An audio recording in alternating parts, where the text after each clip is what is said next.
윤석열 예비후보는 기존 망언을 새로운 망언으로 덮고 있습니다. 새로운 이슈로 기존 잘못을 덮는 특수부 검사 방식인 것 같습니다. 주 120시간 노동 발언, 부정식품 발언도 모자라 후쿠시마 원전은 방사능 유출이 안 됐다라는 망언을 했습니다.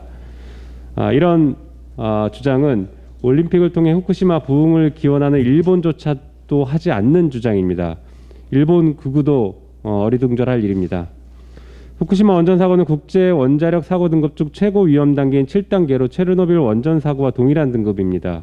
이 사건으로 인해 인간의 편리함과 환경의 절충점이라는 철학적 고민이 전 세계적으로 활발해졌으며 탈원전 논의도 본격적으로 가속화됐습니다. 또한 이후 후쿠시마산 식자재의 방사능 오염에 대한 국민들의 불안감도 이어졌습니다. 이웃나라에서 발생하고 우리 국민의 생명과 안전에 매우 밀접한 영향을 미치는 중요한 사건에 대하여 기본적인 사실관계조차 파악하지 못하는 사람이 대선에 출마하겠다는 것은 참으로 황당한 일입니다. 혹시 후쿠시마 원전 사고도 국민의 경제적 능력에 따라 위험도를 달리 정할 수 있다라고 생각하는 것은 아닌지 궁금합니다. 방사능 오염 피해가 우려되는 식자재도 돈 없는 사람은 그냥 먹으라고 생각하는 것은 아닌지 묻고 싶습니다. 또한 이를 보도했던 언론사는 가장 먼저 이러한 발언에 대해 사실관계를 기반으로 비판을 해야 함에도 오히려 원문에서 해당 내용을 삭제해줬습니다. 윤석열 측의 이의제기가 있었다고는 하나 대선 예비 후보의 생각을 유권자들이 정확히 파악할 수 있도록 언론사는 인터뷰를 사실대로 전달할 책임이 있습니다.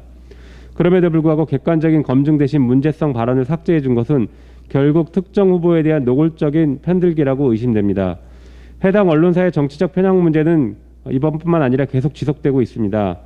이 언론사는 보도의 공정성 훼손과 편집권 침해 문제로 수차례 구성원들의 파업과 단식 투쟁이 지속되기도 했습니다. 해당 언론사는 박정희 정권이 재산을 강제로 헌납받아 조성한 정수장학회가 지분 100%를 가지고 있고 정수장학회는 박근혜 전 대통령이 이사장직을 10년간 맡기도 했습니다. 또한 2018년까지 언론사 사장을 역임한 안병길 씨는 부산 서구, 동구 국회의원으로 당선되기도 했습니다. 이런 사정 등을 종합해보면 해당 언론사가 정치적 편향성을 가지고 불공정한 보도를 하고 있다는 의심을 받을 여지가 충분합니다.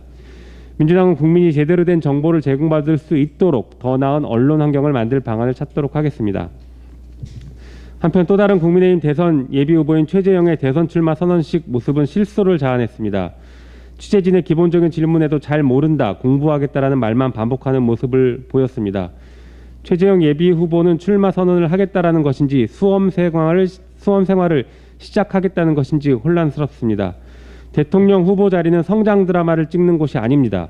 만반의 준비와 충분한 자격을 갖춘 후에 도전하는 것이 국민에 대한 예의입니다.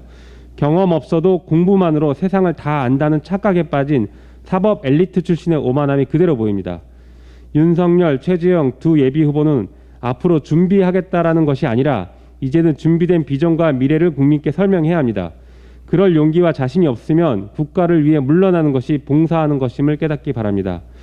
마지막으로 법무부, 검찰, 감사원에게도 한마디 하겠습니다. 국민의힘 입당으로 정치검찰, 정치감사원을 인증하고 아주 나쁜 선례를 만들어낸 두 후보가 있습니다. 조직의 비상 상황입니다.